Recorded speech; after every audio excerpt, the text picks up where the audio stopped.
Okay, so I'm doing this from phone, and that's a first. That's a first. But first, let me just go ahead and say hello and welcome to my YouTube channel. I am the professor, hashtag face reveal, for my regular audience. Um, I know that for my regular audience, this is going to be kind of a different video than you're used to, and for that, I just say sit down, buckle up, and let's learn something.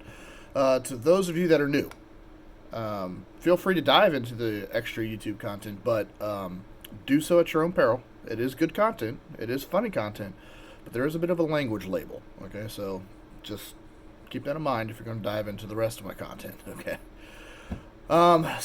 Anyways, that being said, let's go ahead and get into the content or the topic at hand, which is communication. Okay. So there are four types of communication. There's nonverbal, which, I mean, that could be visual, things of that nature. There's verbal, okay, what I'm doing to you right now. There's written, which is my preferred form, okay. And then there is visual, which is another kind of thing that we're doing right here, you know. And if you could see my other hand, excuse the M&Ms over there, my other hand, it is talking, okay. I'm Italian, that's what I do, okay. All right. So, anyways, um, but communication just doesn't stop there. There's many things that go with communication. Okay. Um, I gotta swipe the glasses down here so I can go ahead and read what I have written here. Uh, in order to communicate, it's not just knowing the certain types of communication, it's also being receptive to those forms of communication, being kind of what I like to call an open book. Okay, and being an open book to me means, you know, you can come in, write down your worries, and I will try to help out the best that I can. And I don't always have the answers. We all don't always have the answers, and I know that. But sometimes just being that receptive individual certainly helps out when it comes to people trying to communicate.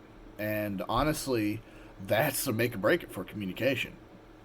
I mean, really. I mean, if you're not really receptive, then communication stops there. So, anyways, moving on, right? Uh, why is communication difficult at higher levels of education? Well, there could be many factors that play into that. But the one that to me makes the most sense, okay? I'm 29 years old, and I have been in higher education school now for about 6 years. Okay, but put that next to a doctor, someone who has a doctorate, who's done of, published work and things of this nature, and I go to correct the doctor, and I'm like, well, actually, what you said is wrong. This is the correct thing.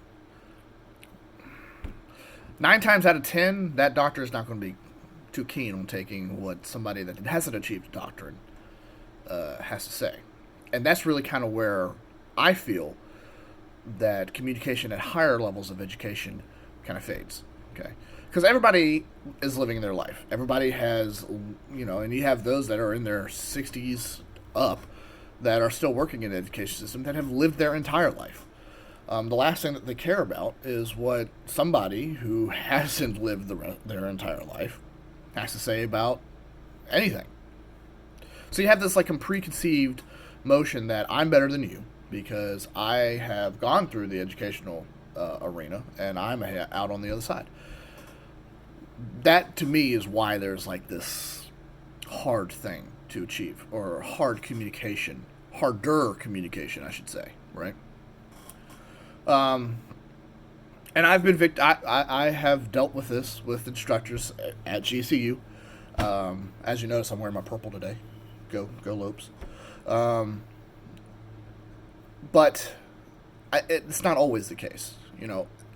Some instructors realize that they are here to teach, that they are here to and better our lives through the college, and they represent that very well. And then there are some that don't need to be teaching, that don't need to be in the educational field because they're not receptive to life's problems. Like, for example, and I know I'm running up on time here, I was working on my bachelor's degree through Grand Canyon University, and my computer went kaput.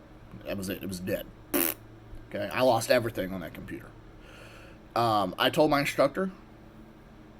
My instructor could care less. She said, well, you need to get the work done. It needs to be turned in. I don't take late work. So you need to get it done and turn it in when it is due. The only reason that I got her to let me even work on this stuff after it was late is because my counselor intervened for me. Okay, and that's the only reason I was able to get the stuff in late. And she marked it down for it being late, but she took the work, you know. And that's like, I don't know. I don't know if everybody else has had that experience, but, you know, anyways, I'm running up on time. I know. But here we go, okay? Last bit, how do we de-escalate a situation that has got emotionally volatile? To me, what I normally do, and this works with my students, my high schooler students that I work with, I'd get them to breathe first. I say, whoa, breathe, okay? You'll make rash decisions when you're angry, so let's just take a minute, calm down. Let's breathe, okay? Let's practice that.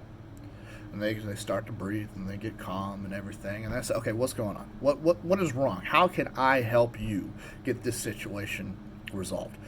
What has got you so in a tizzy? You know what I mean? And again, it goes back to being receptive.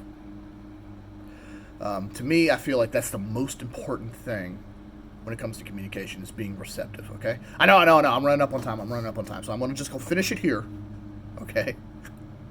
With meeting aggression with aggression is definitely not how to do things. It's definitely not how to do things, okay? Anyways, I know I'm gonna cringe plenty when I rewatch this. But to anyone who is watching, cheers. Thank you for coming and watching my video, my TED Talk today. And stay safe. And this is the professor signing off.